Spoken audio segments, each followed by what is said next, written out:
Pakistan series শেষে বাংলাদেশের ক্রিকেটারদের এখন মাসখানেকের অবসর। এশিয়া কাপের আগে 1 মাস স্কিল ক্যাম্প করবেন ক্রিকেটাররা। যদিও ক্রিকেটারদের চাওয়া এশিয়া কাপের আগে একটা সিরিজ খেলা, বিসিবিও এশিয়ান শ্রেষ্ঠত্বের মিশনে দলকে পাঠানোর আগে একটা সিরিজ খেলাতে চায়।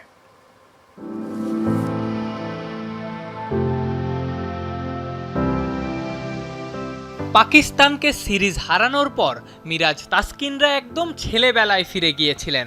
আগামী কয়েকদিনও সেই সুযোগটা পাচ্ছেন টাইগার ক্রিকেটাররা। টানা কয়েকটা সিরিজ শেষে রিশাদদের এখন লম্বা অবসর। ভারত সিরিজ পিছিয়ে যাওয়ায় বাংলাদেশের next official assignment Asia cup. শোনা যাচ্ছিল মাঝের এই 1 মাস স্কিল ক্যাম্প করবেন টাইগাররা। তবে ক্রিকেটারদের চাওয়া ঝালিয়ে নেওয়া স্কিল পরীক্ষা করতে একটা সিরিজ খেলা।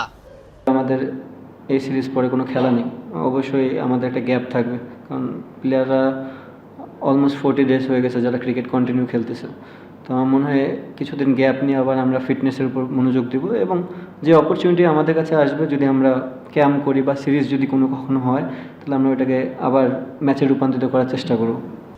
কিন্তু চাইলেই যে বিসিবি সিরিজ আয়োজন করতে পারবে এমনটাও না। ভারত খেলবে না, ইংল্যান্ড, অস্ট্রেলিয়া, সাউথ আফ্রিকা, নিউজিল্যান্ডের মতো বড় দলগুলোর অগাস্টে ব্যস্ত শিডিউল। জিম্বাবুয়ে, শ্রীলঙ্কাও অগাস্টের শেষ 2 সপ্তাহে খেলবে একে অন্যের বিরুদ্ধে।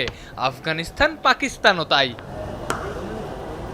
জানা গেছে বিসিবি চেষ্টা করছে সংযুক্ত আরব আমিরাতের সঙ্গে সিরিজ আয়োজনের। পাশাপাশি অগাস্টের শেষ ভাগে নিউজিল্যান্ডের কোনো খেলা না থাকায় কিউইদের সঙ্গেও খেলার চেষ্টা করতে পারে বিসিবি। একই সময়ে আয়ারল্যান্ডেরও কোনো সিরিজ নাই, এই সুযোগটাও কাজে লাগাতে পারে ক্রিকেট বোর্ড। এছাড়া 2026 টি-20 বিশ্বকাপের আগে টি-20 সিরিজ খেলতে পাকিস্তান সফর করবে অস্ট্রেলিয়া। সেই সিরিজে বাংলাদেশকে যুক্ত করে ত্রিদেশীয় সিরিজ বানানোর পরিকল্পনা বিসিবি ও পিসিবির। আফনান পিয়াল, যমুনা স্পোর্টস, ঢাকা।